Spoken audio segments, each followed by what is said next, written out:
जयकारा माँ शेरावाली दा बोल साचे दरबार की जय। नमस्कार दोस्तों, माता रानी के नवरात्रों की आपको लाखों लाख बधाई। माता रानी का सर्वप्रथम दिन होता है शैलपुत्री माता का। आइए हम सब मिलके माता रानी के पहले नवरात्र का पाठ करते हैं। शैलपुत्री माँ माँ दुर्गा अपने पहले स्वरूप में शैलपुत्री नाम से विख्यात हुई। पर्वतराज हिमालय के यहाँ वह पुत्री रूप में उत्पन्न होने के कारण इनका एक नाम शैलपुत्री भी पड़ गया। यदि हम बात करें माता रानी के स्वरूप की, तो वृषभ स्थिता इन माता जी के दाहिने हाथ में त्रिशूल और बाएं हाथ में कमल पुष्प सुशोभित है। यही माँ दुर्गाओं में प्रथम दुर्गा है।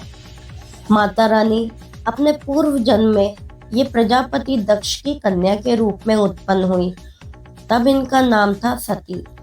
इनका विवाह भगवान शंकर जी से हुआ। एक बार प्रजापति दक्ष ने बहुत बड़ा यज्ञ कराया, जिसमें उन्होंने सारे देवताओं को अपना अपना यज्ञ भाग प्राप्त करने के लिए निमंत्रित किया, परंतु शंकर जी को उन्होंने इस यज्ञ में निमंत्रित नहीं किया। सती ने यह सुना कि उनके पिता एक बहुत बड़ा यज्ञ करवा रहे हैं, तो वह अपने आप को रोक नहीं पाई। उनका मन विकल हो उठा। अपनी यह इच्छा उन्होंने शंकर जी को बताई। सारी बातों पर विचार करने के बाद उन्होंने कहा कि प्रजापति दक्ष शायद किसी कारणवश हमसे रुष्ट है। अपने यज्ञ में उन्होंने सारे देवताओं को निमंत्रित किया है, उनके यज्ञ भाग भी उन्हें समर्पित किए हैं, किंतु हमें जानबूझकर नहीं बुलाया, यहाँ तक कि कोई सूचना तक नहीं भेजी।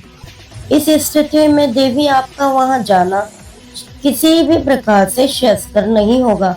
शंकर जी के इस उपदेश से सत्य का प्रबोध नहीं हुआ।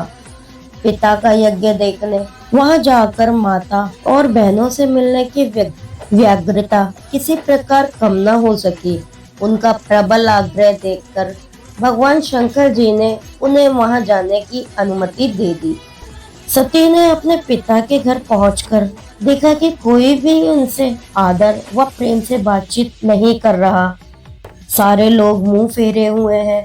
केवल उनकी माता ने उन्हें स्नेह से गले लगाया। बहनों की बातों में भी व्यंग और उपहास के भाव भरे हुए थे।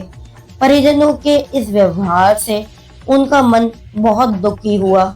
उनके मन को बहुत कलेश पहुंचा। उन्होंने यह भी देखा कि भगवान शंकर जी का उनके घर वालों के प्रति किस तरह तिरस्कार हुआ। सबके मन में तिरस्कार का भाव ही भरा हुआ था। प्रजापति दक्ष ने तो भगवान शंकर जी के प्रति अपमानजनक वचन भी कहे। यह सब देखकर सती का हृदय क्षोभ, ग्लानि और क्रोध से संतप्त हो उठा। उन्होंने सोचा, भगवान शंकर जी की बात ना मानकर यहाँ आकर उन्होंने बहुत बड़ी गलती की। वह अपने पति भगवान शंकर जी के इस अपमान को सह न सकी। उन्होंने अपने उस स्वरूप को तत्क्षण ही योगा अग्नि द्वारा जलाकर भस्म कर दिया। वज्रपात के समान इस दारुण दुखद घटना को भगवान शंकर जी ने क्रुद्ध होकर अपने गणों को भेजकर दक्ष के उस यज्ञ को पूरी तरह से विध्वंस कर दिया। सती ने योगाग्नि द्वारा अपने शरीर को भस्म कर अगले जन्म में शैलराज हिमालय की पुत्री के रूप में जन्म लिया। इस बार वह शैलपुत्री नाम से विख्यात हुई। पार्वती, हेमवती भी उन्हीं के नाम है।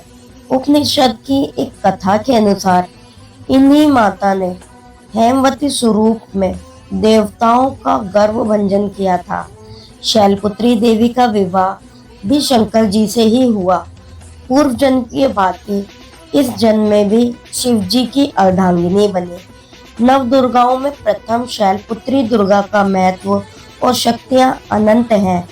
नवरात्र पूजा में प्रथम दिन इनकी ही पूजा व आराधना की जाती है। इस प्रथम दिन की उपासना में योगी अपने मन को मूलाधार चक्र में स्थित करते हैं। यहीं से उनकी योग साधना का आरंभ होता है। तो दोस्तों, यह थी नवरात्र के पहले दिवस की कथा। उम्मीद है आपको पसंद आई होगी। यदि आपको पसंद आई है तो एक बार वीडियो को लाइक करें और चैनल को सब्सक्राइब